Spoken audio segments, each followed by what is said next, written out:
स्वागत है आपका जीके 24/7 न्यूज में। मैं हूं आपके साथ पलक सहगल। तो जहां एक और 2024 चुनाव को लेकर सियासी सरगर्मी काफी तेज है, इस बीच नेताओं के बीच जुबानी जंग भी छिड़ी हुई है। आलम यह है कि नेताओं के विवादित बयान भी सामने आ रहे हैं और जाति धर्म को लेकर जमकर सियासत की जा रही है। पिछले कुछ दिनों से सनातन धर्म हॉट टॉपिक बना हुआ है। इसको लेकर नेताओं के एक के बाद एक कई सारे बयान सामने आ रहे हैं। इस बीच केंद्रीय जल शक्ति मंत्री गजेंद्र सिंह शेखावत ने सनातन धर्म का अपमान करने वालों को कड़ी चेतावनी देते हुए एक बड़ा विवादित बयान देकर सियासी भूचाल मचा दिया है। इसके बीच अगर हम बात करें, नेताओं के बीच जुबानी जंग तो चल रही है, तेज हो गई है, लेकिन विपक्षी दलों और बीजेपी नेताओं के बीच आरोप प्रत्यारोप का दौर गरमाया हुआ है। ऐसे में नेता सनातन का मुद्दा बनाकर एक दूसरे पर तंज कसते हुए नजर आ रहे हैं। रविशंकर प्रसाद ने भी मामले को लेकर प्रेस कॉन्फ्रेंस करते हुए कई बड़े सवाल उठाए। गजेंद्र सिंह शेखावत ने तो सनातन का अपमान करने वालों की जीभ खींचने और साथ ही आंख उठाने पर आंख निकाल देने की भी धमकी दी है। आज इसी मुद्दे पर करेंगे चर्चा, लेकिन इस बीच बड़ी खबर का रुख कर लेते हैं, क्योंकि केंद्रीय मंत्री गजेंद्र सिंह शेखावत ने इस वक्त बड़ा विवादित बयान दिया है। विरोधी शब्द बोलने वालों की जुबान खींचेंगे, ये बात कहते हुए वे नजर आए। इस बीच शेखावत ये भी बात कही कि आंख उठाकर देखेंगे सनातन की तरफ तो आंख बाहर निकाल देंगे। स्पष्ट तौर पर हेट स्पीच है, सनातन विरोधी को बर्दाश्त नहीं करेंगे। ये बात बीजेपी केंद्रीय मंत्री गजेंद्र सिंह शेखावत कहते हुए नजर आए।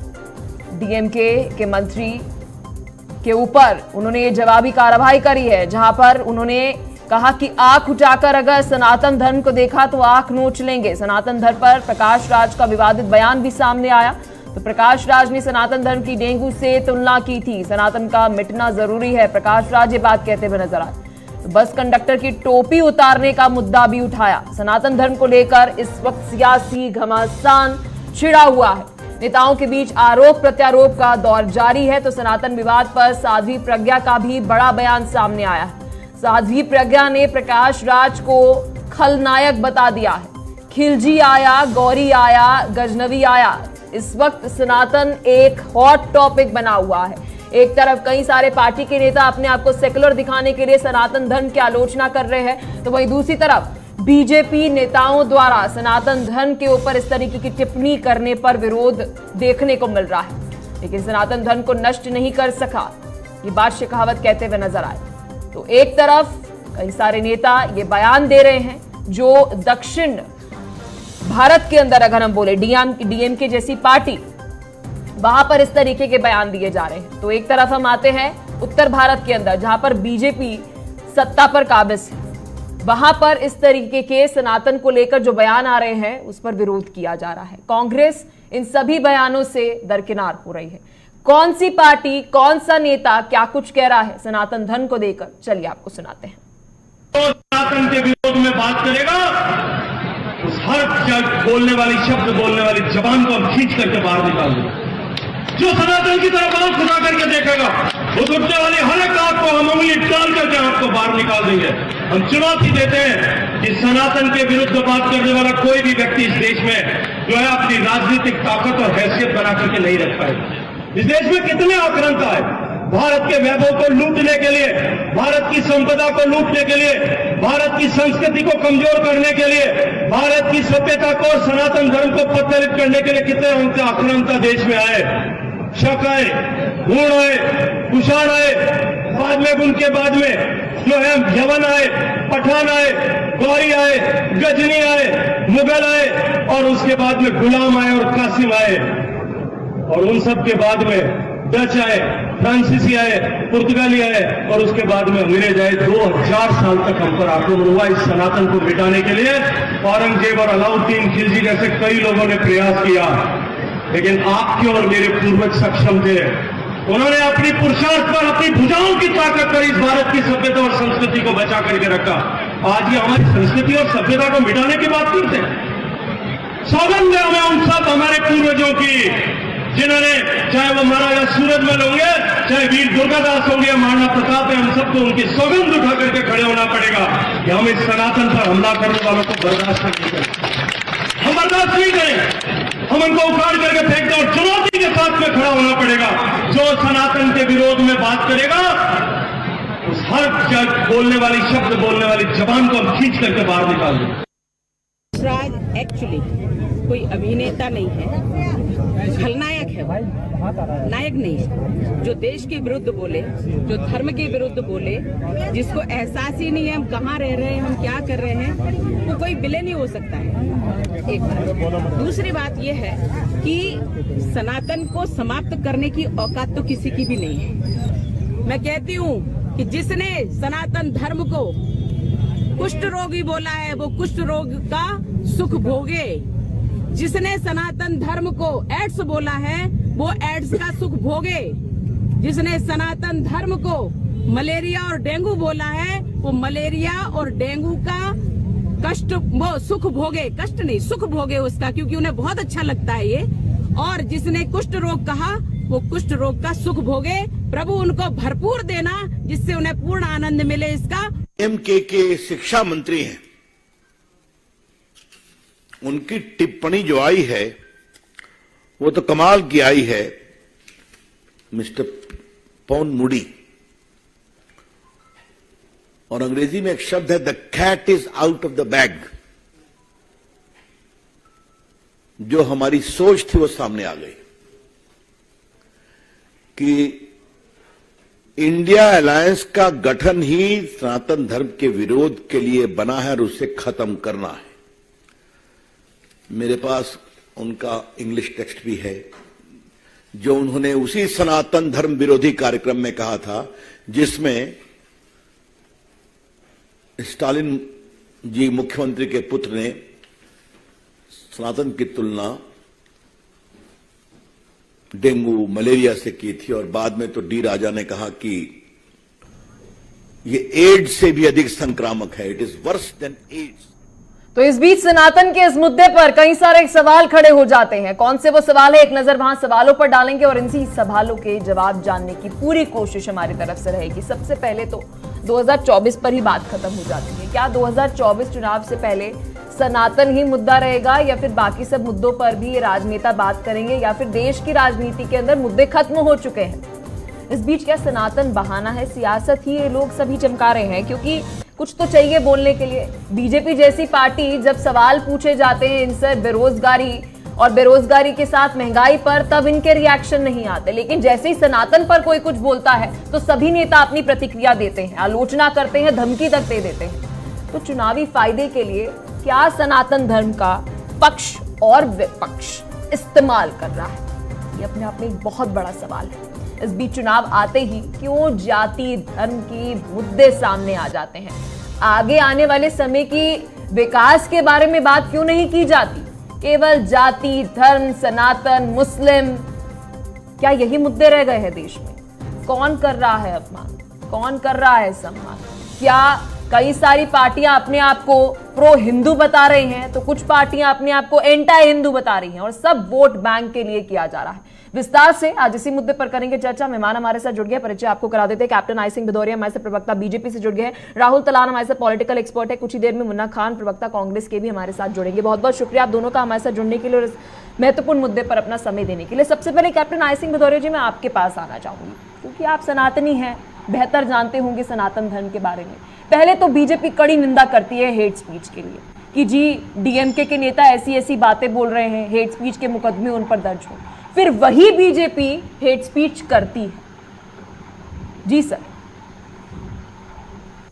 पलक जी, आपने देखा होगा कि ये जब से ये गठबंधन बना है तब से हिंदू धर्म पे, सनातन पे एक से बढ़ के एक जो है ना कुछ कटाक्ष कर रहे हैं। कोई तो कह रहा है कि रामायण ही जो है प्रमाणित नहीं है, कोई कह रहा है कि सनातन धर्म जो है ना खत्म कर दो, तो ये जो मच्छर और खटमल है। कोई कह रहा है कि हिंदू तो बहुत गंदी चीज है। तो ये क्या गठबंधन ये जो बना है, इनका एजेंडा ये क्या है? ठगबंधन इनका क्या सिर्फ इसीलिए बना है कि हिंदू धर्म को और सनातन को भारत से खत्म करने के लिए ये गठबंधन बना है?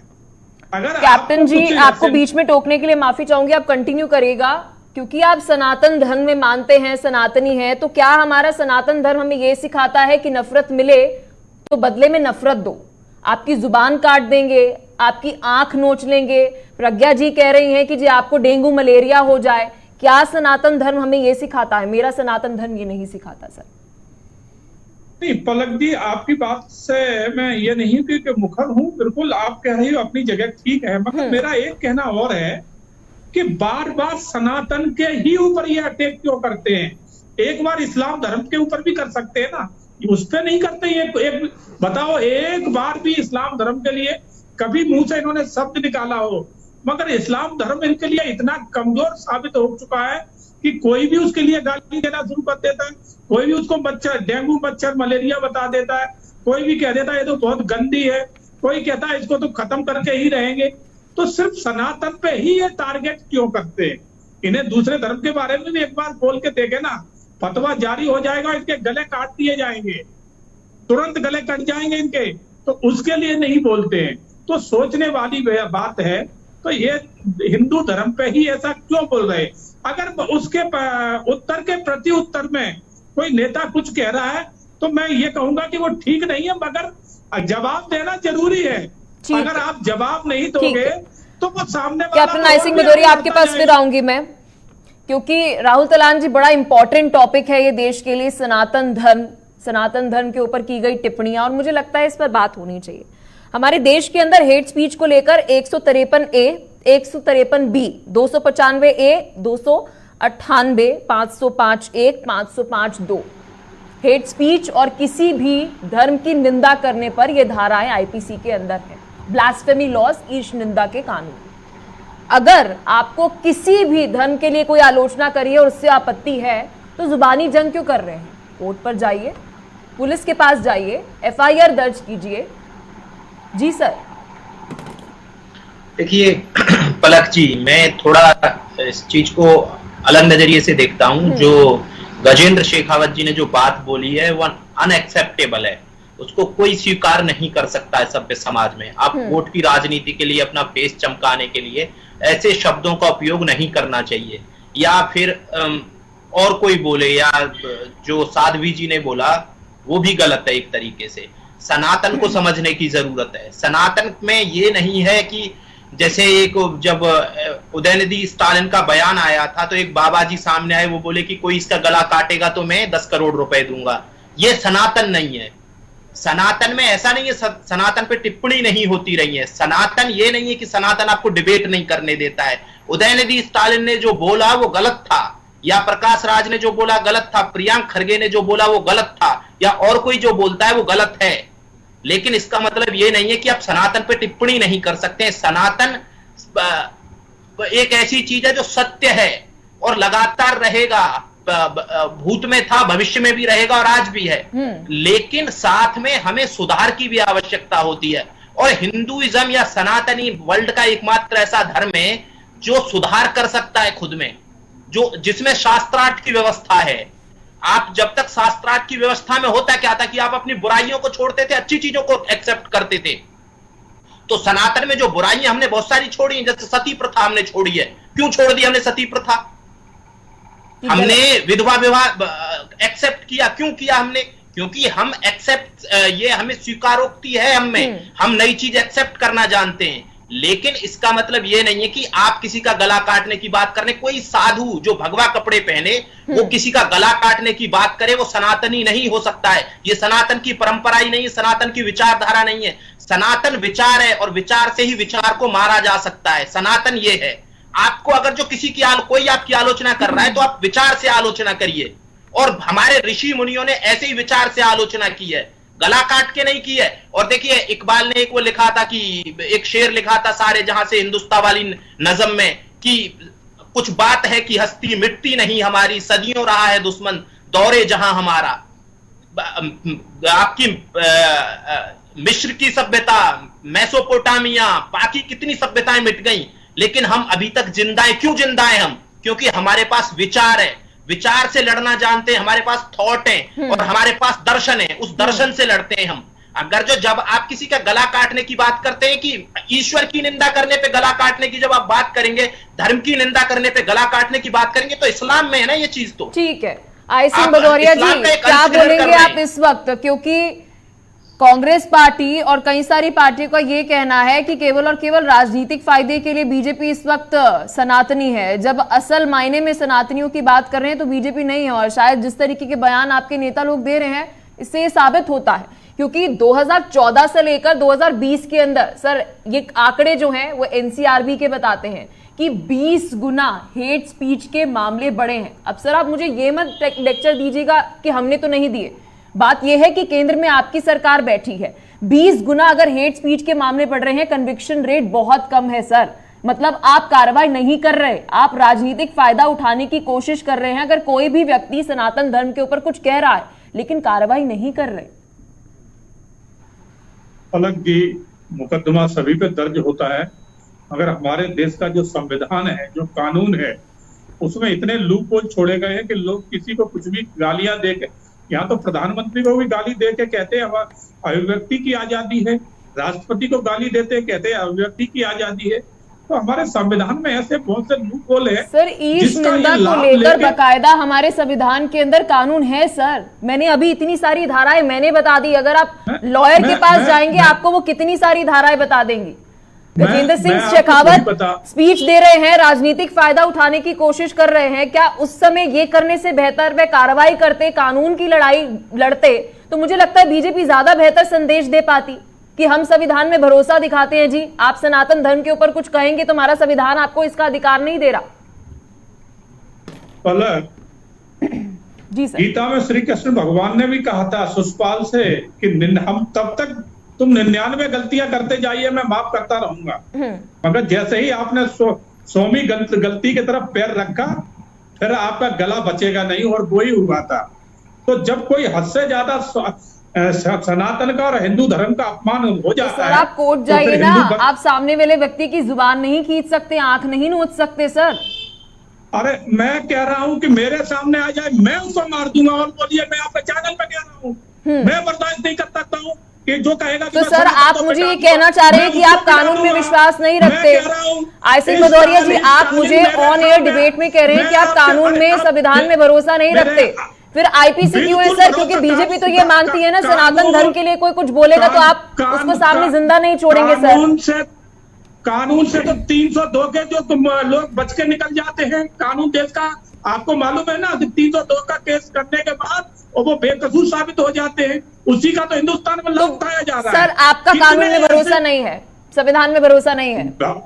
नहीं, हमारा भरोसा है, मगर तो सर आप यही बोल रहे हैं ना कि वो व्यक्ति मेरे सामने आ जाएगा मैं भी उसके साथ यही करूंगा, ये मानसिकता है फिर बीजेपी?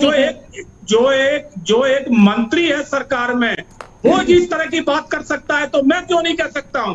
मैं भी कह सकता हूं कि मेरे सामने आएगा। मैं अगर आज किसी की हस्ती पैदा नहीं हुई है जो सनातन को मिटा दे, मिटाने वाले को हम उसको मिटा देंगे।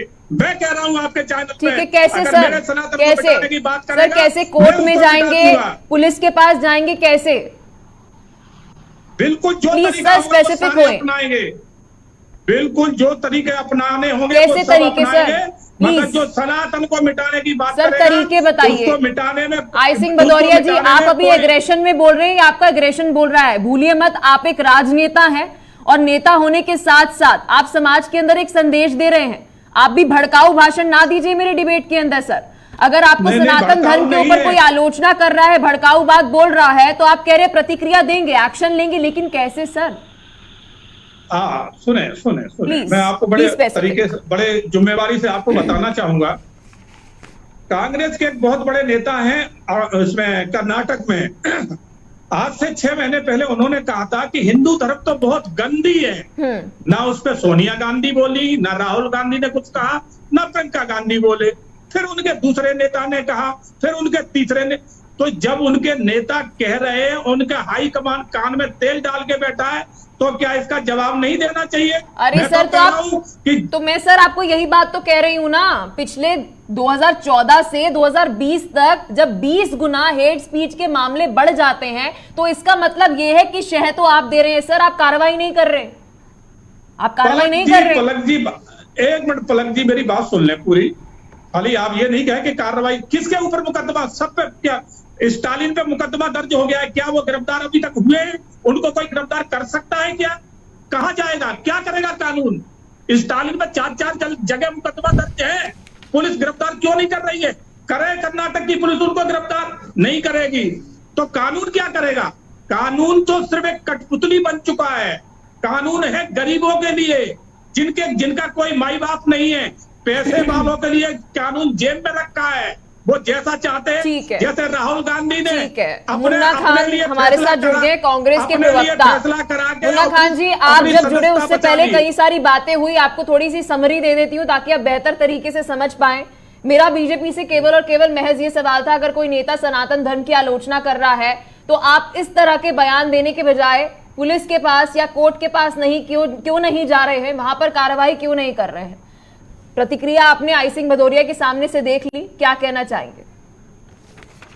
पलक जी, बिल्कुल सरल तरीके से समझने की जरूरत है। आपने बहुत अच्छा सवाल किया कि आप कानून पे भरोसा है नहीं है, देश के संविधान पे भरोसा है नहीं है, या देश पे भरोसा है नहीं। मैं आपको बता दूं पलक जी, भारतीय जनता पार्टी के कार्यकर्ता, प्रवक्ता, मंत्री को न देश पे भरोसा है, न कानून पे भरोसा है, न संविधान पे भरोसा है। इसलिए इस तरीके के अनगढ़ बातें करते हैं। एक चुने हुए सांसद जो एक मंत्री भी है, एक सम्मान पद हासिल है उसे, और वो इस तरीके की बात करता है, तो इस समझ लीजिए स्टालिन के बेटा मंत्री भी है, उनके पुत्र भी है, उनके लिए कानून नहीं है। आई सिंह भदौरिया जी, आती हूँ आपके पास, बोलने दीजिए मुन्ना जी को। बोलिए खान साहब, बोलिए। मैं आपके बीच में नहीं बोला।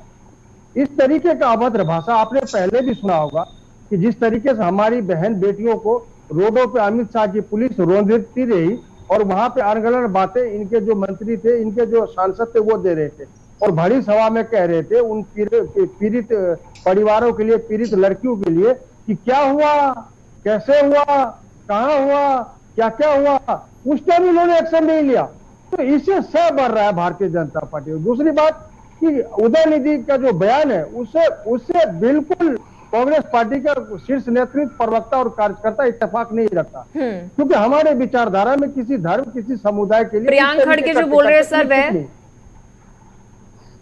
जी प्रियांक खड़गे वे भी सनातन धर्म के ऊपर टिप्पणियां कर रहे हैं। नहीं, ये गलत है। किसी धर्म पे टीका टिप्पणी करना, तो क्या कांग्रेस पार्टी से उन्हें निकाल दिया जाएगा सर?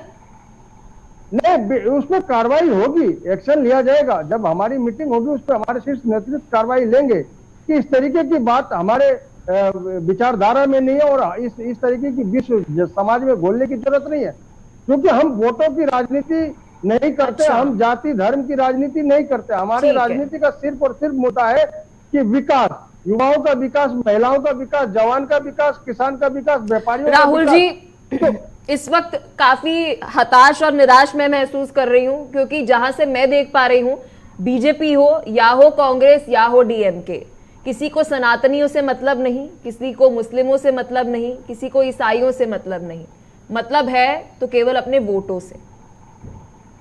बिल्कुल, देखिए आपने जो बात बोली है वो सही है। धर्म एक ऐसी चीज है, जैसे ये बोला जा रहा है कि धर्म पे टिप्पणी नहीं कर सकते हैं। मैं बोल रहा हूं आपको धर्म पे टिप्पणी करनी चाहिए और सोच समझ के करनी चाहिए।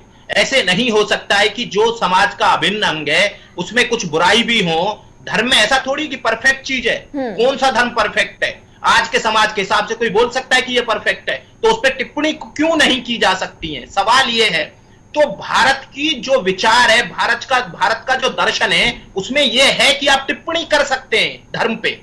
भारत में धर्म ऐसी चीज था ही नहीं कभी कि उस पर आप टिप्पणी नहीं कर सकते हैं। लेकिन जब आप ये बात कर रहे हैं कि धर्म पे टिप्पणी नहीं कर सकते, ईश निंदा नहीं कर सकते, ब्लास्फेमी नहीं कर सकते, ब्लास्फेमी का लॉ लगा देंगे आप पे, ये नहीं होना चाहिए भारत में। भारत में स्वतंत्र विचार होने चाहिए। स्वतंत्र विचार नहीं होंगे, मैं ये बोल रहा हूं कि गलत टिप्पणी मत करिए। एक सेकंड राहुल जी, ईश निंदा कानून जो हम कह रहे हैं बहुत पुराना है, हमारी आजादी से पहले का है। गुलामी के ऐसे कानूनों की जब हम बात करते हैं, ईश निंदा भी उनमें से एक है। ब्लास्फेमी लॉज की हम बात कर रहे हैं, तो क्या इसे पूर्ण रूप से हटा देना चाहिए? अगर सर हटा देंगे तो आप सोचिए जो भी 20 गुना केस बढ़े हैं वो शायद 100 गुना बढ़ जाएंगे।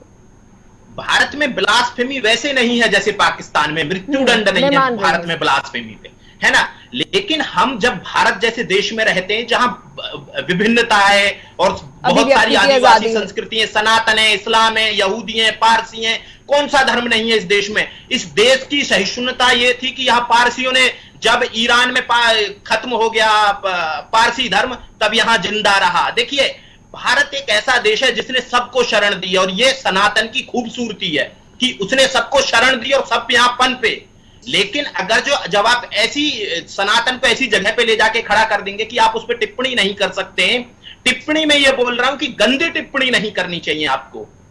और सनातन ही एकमात्र ऐसा धर्म है जिसमें आप सुधार कर सकते हैं। इस्लाम में सुधार कर सकते हैं, नहीं कर सकते हैं। इस्लाम स्टक है, सनातन निरंतरता मेरे लिए है। समझना बहुत ज्यादा मुश्किल है, क्योंकि जब नुपुर शर्मा इस्लाम के ऊपर, पैगंबर के ऊपर कोई टिप्पणी करती है, अब मैं वहां क्यों जा रही हूं, क्योंकि मैं कह रही हूं कि उन्होंने जो बोला उसके ऊपर कार्रवाई हुई, उनके ऊपर धाराएं लगाई गई और उसका केस जो है वो आगे चल रहा है। लेकिन जब डीएमके के नेता ये बात बोल रहे हैं तो उन पर भी उसी तरीके की कार्रवाई होनी चाहिए, उसी तरीके की आलोचना होनी चाहिए।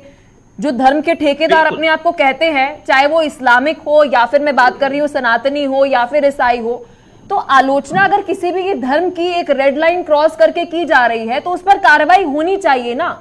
जरूरी थोड़ा है कि आप इस्लाम की आलोचना करेंगे तो ही आपके ऊपर कार्रवाई होगी, सनातन धर्म की करेंगे तो भी आपके ऊपर कार्रवाई होगी। पहली बात तो जो वहां जो सम्मेलन हुआ, सनातन उन्मूलन सम्मेलन, वो सम्मेलन को वो ही नहीं होना ही नहीं चाहिए था। ना कोई सनातन उन्मूलन इस देश में सम्मेलन हो सकता है, ना इस्लाम उन्मूलन सम्मेलन हो सकता है, ना क्रिश्चियनिटी उन्मूलन सम्मेलन हो सकता है। आप इस देश से, अगर जो धर्म ऐसी चीज है ना, किसी को एक्सेप्ट करना है एक्सेप्ट करे, डिनाई करना है डिनाई करे, लेकिन जो वहां हुआ है वो गलत है। लेकिन अगर जैसे साथ में जो प्रियंक खरगे ने बोला, जैसे प्रियंक खरगे पे कांग्रेस तो दोहरा चरित्र अपना रही है इस मामले में। ये साफ नजर आता है कि वहां बोला जाता है, जब मध्य प्रदेश में कमलनाथ जी से पूछा जाता है कि ये क्या एक्सेप्टेबल है, वो बोलते हैं नहीं ये बिल्कुल स्वीकार नहीं है, ये चीजें जो बोला गया है। वहीं कांग्रेस जब केंद्र में इस पे बात करती है तो वो अभिव्यक्ति की स्वतंत्रता और बाकी चीजों की बात करती है। और कांग्रेस के अध्यक्ष मल्लिकार्जुन खड़गे, उनके बेटे क्या बोलते हैं, सवाल ये कि कांग्रेस दोहरा चरित्र अपना रही है, कांग्रेस सिर्फ वोट की राजनीति कर रही है। क्यों? जब 2018 में इलेक्शन होते हैं, राहुल गांधी कोर्ट के ऊपर जनेऊ पहन के जा रहे होते हैं, वोट की राजनीति कर रही है, बीजेपी तो वोट की राजनीति कर रही है। सर, अगर बीजेपी ये बात कह रही है, इस तरीके के बयान प्रज्ञा जी दे रहे हैं, साथ ही गजेंद्र सिंह शेखावत इस तरीके के बयान दे रहे हैं, आप दीजिए बना, ठीक है आपने बयान दे दिया, वो भी हेट स्पीच ही है, लेकिन आपने कार्रवाई क्या की? शून्य। सत्ता में बैठे हैं आप, ये तो हिपोक्रेसी है ना। जी राहुल जी, देखिए, इनको सवाल यही है कि इन चीजों को ना बहुत लाइटली ले लिया जाता है।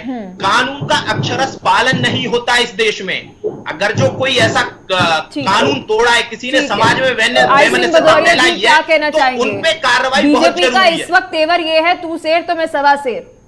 आप केंद्र में बैठे हैं सर, या तो ईश निंदा के कानून को हटा दीजिए, क्योंकि मॉनसून सेशन के अंदर गृह मंत्री अमित शाह ने कहा कि सेडिशन लॉ को पूर्ण तरीके से हम हटा रहे हैं, गुलामी के कानून है, इसको आईपीसी के अंदर बदलाव कर रहे हैं, गुलामी के कानून है। ईर्ष निंदा को या तो सर हटा दीजिए, क्योंकि कार्रवाई तो आप कर नहीं रहे हैं, या तो ईर्ष निंदा के ऊपर और सख्त कानून बनाइए, एक रवैया अपनाइए सर, क्योंकि अब हेट स्पीच के मामले बढ़ रहे हैं, बीजेपी भी कर रही है और आप शह दे रहे हैं दूसरी पार्टियों को कि आप भी बोलिए। निश्चित तौर पे पलक, आपने देखा होगा नुपुर शर्मा हमारी जो राष्ट्रीय प्रवक्ता थी, उन्होंने कुछ आगे होके नहीं कहा था, उन्होंने तो उत्तर का प्रति उत्तर कहा था। उस डिबेट में जो उनसे कहा था, उन्होंने कहा कि आपके यहाँ भी तो ऐसा होता है, इससे ज्यादा उन्होंने कुछ नहीं कहा था। और उसके ऊपर उनके गला काटने का फतवा जारी हो गया था, उनके ऊपर केस दर्ज हो गए और लास्ट में बीजेपी ने कार्रवाई उस पर कही, 8 दिन तक उनको पार्टी से निकाल के बाहर किया है। मगर इसी तरह से जब कांग्रेस पार्टी में इस हीट इस पे दी जाती है, चाहे उनके मंत्री दें या उनके सहयोगी दल दें, और राहुल गांधी खुद भी देते हैं, ये नहीं कि राहुल गांधी नहीं देते, वो पार्टी के आज सुप्रीमो नेता हैं, वो खुद कभी कभी इतनी गलत भाषा बोल जाते हैं। सर, आपने मेरे सवाल का जवाब नहीं दिया। आई सिंह भदौरिया जी, A to B Z नहीं सर, मेरे सवाल का जवाब प्लीज दीजिए, क्योंकि इस वक्त मैं काफी निराश हूं, क्योंकि जब कांग्रेस आपसे बेरोजगारी के लिए पूछती है, कांग्रेस आपसे पूछती है महंगाई को लेकर, कांग्रेस आपसे पूछती है जीडीपी को लेकर, तब आपके नेतागण जो हैं उनको जिम्मेदारी नहीं लगती कि प्रेस कॉन्फ्रेंस कर दे, तब वो कोई प्रतिक्रिया नहीं देते। लेकिन जैसे ही सनातन धर्म के ऊपर कुछ बोला जाता है, आप वहां पर पॉलिटिकल बेनिफिट लेने के लिए प्रतिक्रिया देते हैं। सर, ये हिपोक्रेसी है, इसे मानिए। पलक, भारतीय जनता पार्टी में ऐसी कोई विचारधारा नहीं है। हम किसी के धर्म को ना तो गाली देते हैं, और ना ही हम ये उम्मीद करते हैं कि आप हमारे धर्म को गलत बताएं। आप बताइए, किसी ने पहले आके किसी भी धर्म के लिए कुछ अशब्द कहे होगा? कभी कोई सनातनी, कोई हिंदू कहता ही नहीं है। अगर कोई जो कह रहे हैं तो उन्हें भी सोचना चाहिए, क्या कभी सनातनी ने कभी हमारे सर तो कार्रवाई कीजिए ना। मैं वही तो कह रही हूँ कि आप ईश निंदा के कानून को या तो सख्त कर दीजिए या तो हटा दीजिए, क्योंकि कार्रवाई तो स्पष्ट तौर पर बीजेपी इस वक्त कर नहीं रही है और ना ही मूड में लग रही है। क्योंकि अगर कांग्रेस सनातन धर्म के लिए कुछ कह रही है तो फायदा तो आपका ही है ना, क्योंकि आप डिफेंड कर रहे हैं। इस बीच एक ब्रेकिंग न्यूज सामने आ रही है। सनातन विवाद पर बीजेपी अध्यक्ष जेपी नड्डा ने भी इस वक्त कई सारी पार्टियों को घेरा है। कांग्रेस और INDIA गठबंधन पर तीखा हमला बोलते हुए नजर आए। मोहब्बत के नाम पर सनातन धर्म के खिलाफ नफरत फैला रही है कांग्रेस। बीजेपी ने कांग्रेस की सोची समझी रणनीति बताई है। बीजेपी के राष्ट्रीय अध्यक्ष अपनी प्रतिक्रिया देते हुए नजर आ रहे हैं सनातन धर्म के ऊपर। चलिए आपको उनका ट्वीट पढ़ाते हैं। जेपी नड्डा ने यह ट्वीट किया है। INDIA अलायंस की मुंबई बैठक के 2 दिन बाद उदयनिधि स्टालिन का बयान आना, फिर प्रियांक खड़गे का सनातन धर्म पर आघात। आज DMK के मंत्री द्वारा से स्वीकार करना कि INDIA अलायंस का गठन ही सनातन धर्म के विरोध में किया जाता है। यह सोनिया गांधी, राहुल और कांग्रेस की एक सोची समझी चाल है। क्या कहना चाहेंगे मुन्ना खान जी? जेपी नड्डा कह रहे हैं कि आपकी ये मानसिकता है, ये आपकी आइडियोलॉजी है, क्योंकि जब प्रियांक खड़गे सनातन धर्म के ऊपर बोलते हैं तो इससे स्पष्ट होता है कि ये कांग्रेस पार्टी की INDIA की विचारधारा है। पलक जी, बिल्कुल सरल तरीके से समझने की जरूरत है। जो बीजेपी के जो प्रोपेगेंडा है वो दिखा रहे हैं, क्योंकि बीजेपी इससे कहीं ना कहीं तुल दे रही है कार्रवाई के बजाय। ये कार्रवाई क्यों नहीं करते, ये बात समझ में नहीं आती। जो उदयनिधि ने कहा है कि जो भी कोर्ट के लिए मैं तैयार हूँ, बीजेपी कार्रवाई करे मैं तैयार हूँ, तो ये कार्रवाई क्यों नहीं करते? ये दिखावा क्यों कर रहे हैं? ये इनके कथनी और करने में फर्क क्यों आ रहा है? ये इसलिए आ रहा है क्योंकि अरे सर, तो आपने कितनी कार्रवाई करी प्रियांक खड़गे पर? क्या कार्रवाई करी सर आपने? आप सबके सब पॉलिटिकल बेनिफिट ले रहे हैं सर, जनता को मूर्ख समझते हैं सर आप, क्योंकि आपका वोट बैंक है। कर्नाटक के अंदर आप एंटी हिंदू बन जाइए, वहां पर बजरंग दल को बैन कर दीजिए। मध्य प्रदेश के अंदर आते ही आते आप कहते नहीं बजरंग दल में अच्छे लोग भी हैं। सर ये हिपोक्रेसी है। आप इस वक्त जनता को भ्रमित कर रहे हैं बड़े बड़े मुद्दों पर। एक बात बताइए पलक जी, उदयनिधि ने बयान दिया, प्रियांक खड़गे ने बयान दिया, देश में कहीं किसी तरह की कोई बात आई नहीं, क्योंकि बीजेपी के ऊपर जो चोला था हिंदुत्व का वो उठता दिख रहा। क्यों? क्योंकि चंदा चोरी में, राम के नाम पे चंदा चोरी पे इनका नाम, राम के जमीन पे घपला करने में इनका नाम, तो राम को बेचने में इनका। सर आपने मेरे सवाल का जवाब नहीं दिया। राम राम कर सर आपने मेरे सवाल का जवाब नहीं दिया। ठीक है सर, आप बीजेपी की आलोचना करिए, मैं तो बीजेपी को भी टोक रही हूँ sir, because I am disappointed. मैं बहुत निराश हूं, क्योंकि इस तरीके से देश के अंदर महत्वपूर्ण मुद्दों पर चर्चा नहीं हो रही। सनातन धर्म, इस्लाम, ईसाई केवल धर्म ही रह गए हैं और किसी विकास के मुद्दे पर आप राजनेताओं को बात नहीं करनी है। ऐसे 2024 का चुनाव लड़ेंगे? नहीं सर, आप बताइए मुझे, आप अगर कार्रवाई नहीं कर रहे प्रियांक खड़गे के ऊपर, तो आप में और बीजेपी में क्या अंतर है? आप तो ए टीम तो बी टीम। कार्रवाई होगी प्रियांक खड़गे सर, कब होगी? प्रतीक्षा कर रही हूं सर मैं, बताइए आज होगी या कल होगी? आज शाम की बैठक है बेंगलोर में, उसे पूछा जाएगा कि जब हमारे विचारधारा में किसी भी दल, किसी भी समुदाय पे टीका टिप्पणी नहीं है तो आपने क्यों की? ये बात। दूसरी बात, भारतीय जनता पार्टी जिस तरीके से आज इनका चोला उतर रहा है हिंदुत्व का, आज ये पूरा देश देख रहा है। ये सिर्फ हिंदुत्व करते हैं। आज 45 तो सर आप मुझे आज बेरोजगार टाइम हो रहा है सर, इस वक्त हमारा 1:35 पर कांग्रेस के प्रवक्ता ऑन एयर मेरे डिबेट में बोल रहे हैं कि प्रियांक खड़गे के ऊपर और DMK के नेता के ऊपर आपकी INDIA की अलायंस कार्रवाई करेगी। हाँ सर, बिल्कुल मीटिंग के ठीक है। राहुल जी क्या कहना चाहेंगे इस पर? बड़े कॉन्फिडेंस के साथ मुन्ना खान ने ये बात कह दी है कि हमारी मीटिंग होने वाली है दिल्ली के अंदर और इन पर कार्रवाई होगी। बिल्कुल कार्रवाई नहीं कर सकते, कार्रवाई नहीं कर सकते। मल्लिकार्जुन खड़गे भी इसी विचारधारा के हैं, आपको यह समझना चाहिए। 2013 में से पहले कांग्रेस सोनिया गांधी जी की अध्यक्षता में सांप्रदायिक हिंसा विधेयक लेके आया जा रहा था, जिसकी उस जो समिति थी उसमें मेधा पाटकर और ये सारे लोग थे, और उसमें किसी भी दंगा फसाद के लिए बहुसंख्यकों को जिम्मेदार माना जा रहा था। तो इससे सोच पता चलती है, ये कोई कार्रवाई नहीं होने वाली है। ये बात अगर जो मुन्ना खान जी कह रहे हैं तो बिल्कुल झूठ है। ये अपने सोर्स से पता कर लेंगे। कांग्रेस में प्रियंक खड़गे के खिलाफ कोई कार्रवाई नहीं कर सकता है। प्रियंक खड़गे ने पहली बार नहीं बोली है ये बात। प्रियंक खड़गे पहले भी इन सारी चीजों पर टिप्पणी कर चुके हैं। राहुल जी बहुत बहुत शुक्रिया, समय हमें इतनी इजाजत दे पा रहा है। मुन्ना खान आपका भी बहुत बहुत शुक्रिया। आई सिंह भदौरिया जी बहुत शुक्रिया आप तीनों का अपना कीमती समय में देने के लिए और विस्तार से इस मुद्दे पर चर्चा करने के लिए, क्योंकि लगातार सनातन धर्म के ऊपर अपमान होते हुए नजर आ रहा है। इस बीच कई सारे नेता एक तरफ प्रो हिंदू हैं तो वही दूसरी तरफ एंटी हिंदू है, लेकिन कार्रवाई होने के नाम पर कुछ भी नहीं हो रहा है। चलिए खबरों में आगे बढ़ते, सीधा आपको लेकर चलते उत्तराखंड के देहरादून में, जहां पर सीएम पुष्कर सिंह धामी क्या कुछ कह रहे हैं, एक नजर वहां। 21 अगस्त को दिल्ली में की थी, उसके बाद हमने यहाँ पर लोगो और वेबसाइट लॉन्च की थी, और चौथा आज आप लोगों के बीच में ये आना हो रहा है। तो 4 महत्वपूर्ण बैठकों में से एक महत्वपूर्ण, सबसे महत्वपूर्ण बैठक मैं कहूँगा वो आप लोगों के बीच में भी यहाँ हो रही है। उत्तराखंड से कितने सारे लोग एक साथ आज यहाँ पर आए हैं। तो मैं आपको एक कहना चाहता हूँ कि जितनी बैठकों में भी हमने प्रतिभाग किया है, लोगों से बात की है, सभी के बहुत शानदार सुझाव आए हैं और बड़ा उत्साह लोगों ने दिखाया है।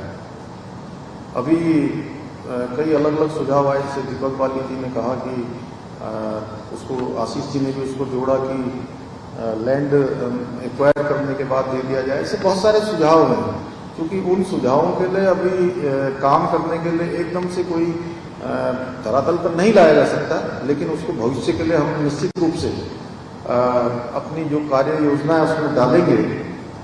और बहुत सारे काम ऐसे हैं जो आप लोग सुझाव देंगे, कुछ को तो हम तत्कालिक रूप से कर सकते हैं, कुछ को थोड़ा कुछ अल्पकालिक होते हैं, उसको तत्काल हो सकता है, और कुछ दीर्घकालिक होते हैं जो लंबे समय के लिए थोड़ा पॉलिसी बनानी होती है, उसमें विचार करना पड़ता है, और विचार करने के बाद सबकी राय से जो है उस पर आगे बढ़ना पड़ता है, जो राज्य के हित में अंततः उसमें निर्णय भी लेना पड़ता है। तो उस दिशा में हम लोग काम कर रहे हैं। अभी आप लोगों ने देखा होगा कि पिछले दिनों हमने उद्योग समूह के साथ भी लगातार इस प्रकार की बैठकों का सिलसिला शुरू किया हुआ है। ये जरूर है कि आप लोगों के साथ कोई फॉर्मल बैठक। तो उत्तराखंड के मुख्यमंत्री सीएम पुष्कर सिंह धामी संबोधन करते हुए नजर आए। लाइव तस्वीरें आप सभी को देहरादून से दिखा रहे थे। फिलहाल के लिए इस बुलेटिन में इतना ही, लेकिन खबरों का सिलसिला बना रहेगा। देखते रहिए JK24/7 न्यूज।